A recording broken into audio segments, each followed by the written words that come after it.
Je suis le colonel Philippe Baillet, je suis actuellement à l'état-major des armées. Avant d'occuper ce poste, j'étais chez les pompiers de Paris.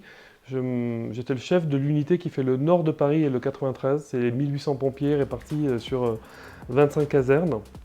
C'était un poste très intéressant, très opérationnel et qui est très riche d'expérience, mais aussi d'expérimentation. Pourquoi? Parce que le poste précédent, c'était un poste à l'état-major des pompiers de Paris où j'étais chargé de la doctrine.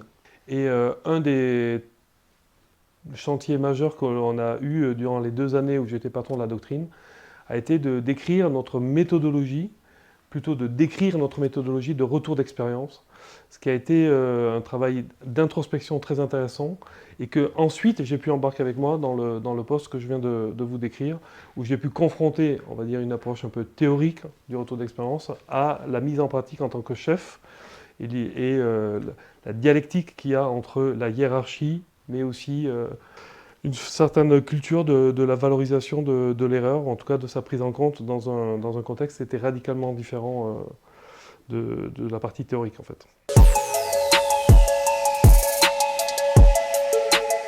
J'ai vécu une situation opérationnelle étant plus jeune. C'est une situation opérationnelle dans laquelle il y a une forte dissonance, on pourrait presque dire une dissonance cognitive, entre une phase de restitution qui, chez les pompiers de Paris, est quand même assez procédurale, dans laquelle une logique de checklist, dans laquelle on sait exactement ce qu'on doit faire dans une situation d'urgence. Checklists qui sont construites depuis 200 ans avec un patrimoine opérationnel très riche et qui permet d'avoir quasiment pour chaque situation un morceau de règlement qui donne les quelques grandes lignes de comment réagir. Or, ce soir-là, sur un incendie d'habitation qui s'est développé dans une configuration qui n'est pas habituelle, c'est-à-dire qu'au lieu de sortir le feu du bâtiment, un très fort vent de façade a poussé le feu à l'intérieur du bâtiment. Et donc c'est un prisme qui est très particulier, c'est-à-dire qu'au lieu de faire sortir le feu, nous on a été obligés de remonter à contre-courant et contre les fumées et les gaz chauds, ce qui dans ce type d'incendie peut être l'équivalent d'une température de 1000 degrés. Et donc avec des moyens de lutte qui sont inadaptés. Et je pense que pendant un long moment, dans cette intervention, on a voulu faire rentrer, on va dire, au forceps, notre règlement dans cette situation, et en fait, ça ne marchait pas, ça n'était pas adapté. Ce soir-là, on aurait dû adapter une autre tactique d'intervention.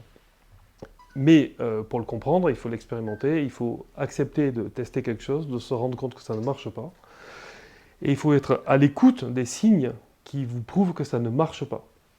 Or, ce soir-là, j'ai mis du temps, en tant que chef de l'intervention, à me rendre compte que ça ne marchait pas. Il y avait des choses qui ne matchaient pas, que j'aurais dû voir comme des signaux faibles que je n'ai pas été capable de voir. Notamment les équipes qui me débriefaient de ce qu'elles avaient vu ou de ce qu'elles avaient fait, me la racontaient un peu en mode robot, en récitant par cœur une forme de leçon qu'ils avaient apprise, qui n'était pas du tout en fait ce qui se passait.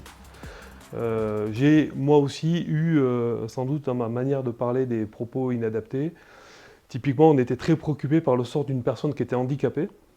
Et j'ai demandé au médecin si la personne qu'il était en train de techniquer dans un engin de pompier était handicapée.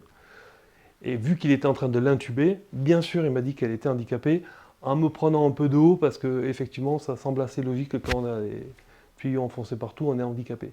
Et en fait, je pense que moi, ce que je voulais, c'était avoir la confirmation que cet handicapé était sorti du feu, et lui, ce qu'il voulait me dire, c'est que de quoi je me mêle, tu vois bien que je suis en train de travailler, et bien sûr qu'elle est handicapée. Et ça n'a pas permis de caractériser comme il faut cette intervention, et de trouver dans notre règlement la bonne procédure qui était adaptée. Et donc on a mis du temps à retomber sur nos pattes. C'était assez flagrant parce que la performance à la fin de l'intervention était tout à fait questionnable. On a fait du mieux qu'on pouvait, on a donné tout ce qu'on avait, on a même pris des risques, mais en fait à certains moments ce n'est pas suffisant et on se doit de s'interroger si on aurait pu être plus performant. Et en l'occurrence, ce soir-là, on aurait pu être plus performant si on avait compris que ce qu'on faisait n'était pas adapté, si on avait écouté les signes, si on avait su valoriser ces signaux faibles, et changer notre tactique d'intervention pour être le plus adapté possible. Ça a été d'abord pas très agréable à titre personnel, Ça a été pas très agréable à titre, on va dire, individuel en tant que chef, parce que ma compétence était remise en question. Parce que chez nous, c'est le chef qui prend les décisions et qui assume les conséquences de ces décisions-là. C'était pas agréable collectivement parce que c'est jamais valorisant d'avoir des performances faibles, surtout dans une institution dans laquelle la culture du héros est quand même assez développée, mais j'y reviendrai sans doute plus tard. Et en tout cas, ça a été fondateur, parce que n'ayant pas les réponses adaptées, j'ai été obligé de les chercher. Et cette forme de dissonance finalement cognitive s'est prolongée, et j'ai trouvé les réponses dans un bouquin que je recommande, Les décisions absurdes, qui pour moi a été fondateur, enfin ce bouquin a été fondateur d'une recherche, un peu par incrémentation, d'abord par rebond, un peu comme si je tirais les fils d'une pelote.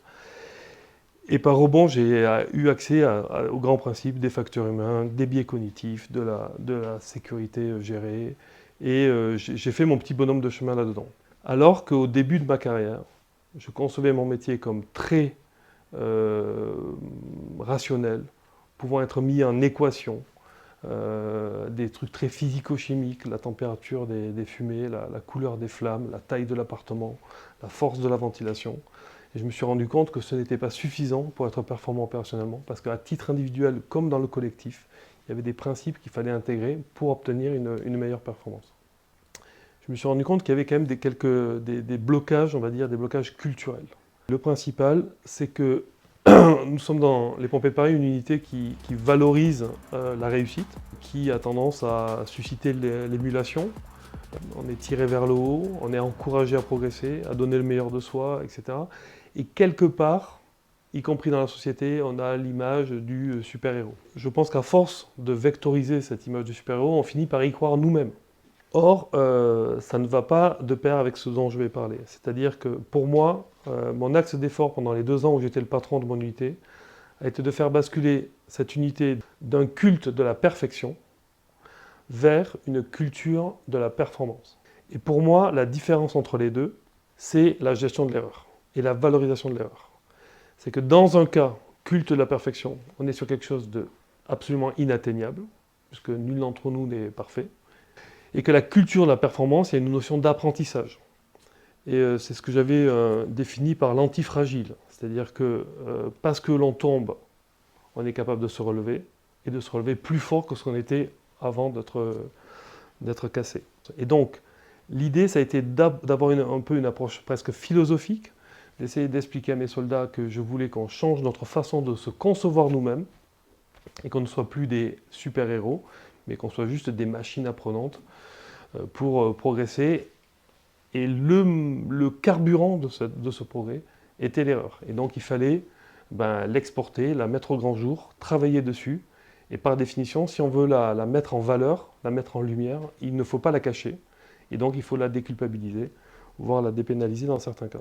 Et je me rends compte que cette gestion de l'erreur, cette différence entre ce culte de la perfection, cette culture de la performance, a des implications. Elle a des implications sur notre manière de nous concevoir nous-mêmes. Si on devait écrire la définition de notre unité par nous-mêmes, sans doute il faudrait qu'on travaille sur les mots à employer. Et finalement, par rebond, je me rends compte aussi qu'il y a d'autres implications, et que des marqueurs d'efficacité de ce changement d'attitude peuvent être dans des endroits auxquels je n'avais pas du tout pensé. Notamment notre capacité à intégrer. Parce que lorsqu'on est un super-héros, on est tous pareils.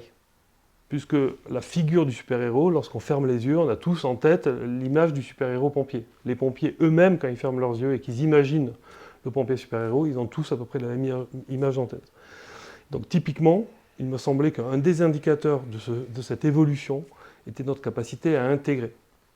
Et l'idée derrière tout ça, c'est qu'au lieu d'avoir un moule qui écrase et qui prend le jeune sapeur-pompier qui fait à l'envi des pompiers qui se ressemblent tous point par point, c'est plutôt d'avoir un cadre qui encadre, qui porte, qui valorise, qui peut mettre en valeur et qui respecte finalement la différence. Et donc j'espérais que dans mon recrutement, on allait avoir une inflexion Et la seule inflexion qu'on peut mesurer statistiquement, c'est le rapport homme-femme.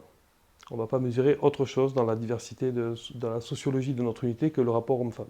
Mais 2 ans après, pour avoir discuté avec mon successeur, des premiers signes tangibles d'une évolution se laissent sentir, à condition que ce soit bien soutenu par le commandement. Et ce qui est intéressant, c'est qu'il y a des effets de miroir ou de rebond. C'est-à-dire que lorsqu'on change cette culture d'entreprise, on peut aussi en être bénéficiaire. Et typiquement, lorsqu'on libère la parole et qu'on se retrouve ensuite de manière constante, c'est-à-dire que c'est juste pas une posture, il faut l'entretenir, et c'est quand même assez exigeant, puisque ensuite les soldats disent non, oui, très bien, on libère la parole sur l'intervention, mais pour ma mutation, on fait comment? La parole, elle est libre ou elle n'est pas libre? Donc en fait, c'est quand même assez exigeant, c'est englobant, ça prend tous les pans de notre métier. Et lorsqu'on se retrouve ensuite en situation opérationnelle à risque, ça veut aussi dire que lorsqu'on donne un ordre très engageant, il y a quelque chose qui se passe. Et je trouve que notre efficacité opérationnelle, elle est accrue. Parce que les soldats vous disent des choses qu'avant, sans doute, ils ne nous auraient pas dit.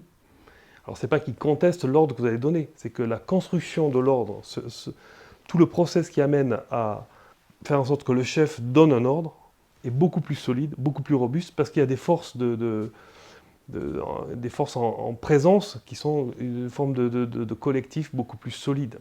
Et finalement, je trouve que c'est pas du tout univoque, on se nourrit de cette démarche qui est parfaitement vertueuse. Parce qu'en plus, cet ordre engageant va amener à une action. Cette action va être débriefée dans des circonstances différentes de celles qui prévalaient avant. Et on va se nourrir de ça collectivement, individuellement, et on va devenir plus solide. C'est aussi une capacité aussi, à un moment donné, parce qu'il y a un terrain de confiance qui s'est établi, à être encore plus directif, mais plus obéi finalement. Parce que si mon chef me dit ça, et si on est en confiance, bah, c'est qu'il faut absolument que je fasse ça, parce que peut-être que je n'ai pas vu ce que lui a vu, et donc je lui fais confiance. Il y a moins besoin parfois de prendre des précautions oratoires, parce que l'esprit d'équipe étant là, c'est beaucoup plus naturel, beaucoup plus fluide. En fait, ce qu'il ne faut pas faire, c'est considérer que ça va aller de soi, et qu'il n'y a pas besoin de s'y préparer, et que par définition, ça va bien fonctionner. En fait, dans ces situations-là, il y a toutes les chances que ça marche mal, parce qu'il y a une forme de compression du temps, tout est un concentré. D'ailleurs, ça peut être une forme de drogue, c'est-à-dire que c'est des situations opérationnelles qui sont tellement riches humainement, mais aussi presque, on va dire même biologiquement parlant, que c'est des situations très fortes et qu'on peut être amené à rechercher. Donc ça ne va pas du tout de soi. Et donc il faut s'y préparer. Je recommande de travailler en équipe, bien sûr, mais à la simulation, pour reproduire ces situations-là, pour pouvoir justement les débriefer. Alors certes, il y aura des petits retours d'expérience très ciblés, mais je pense que surtout, en fait, le gros point positif de la simulation, c'est que ça permet de créer l'esprit d'équipe, qui permet d'avoir un débriefing apaisé, de construire dans la durée des éléments constitutifs de la réussite une fois que la crise a lieu.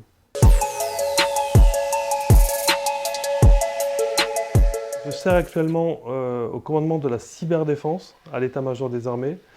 Et dans ce commandement de la cyberdéfense, je suis au pôle opération.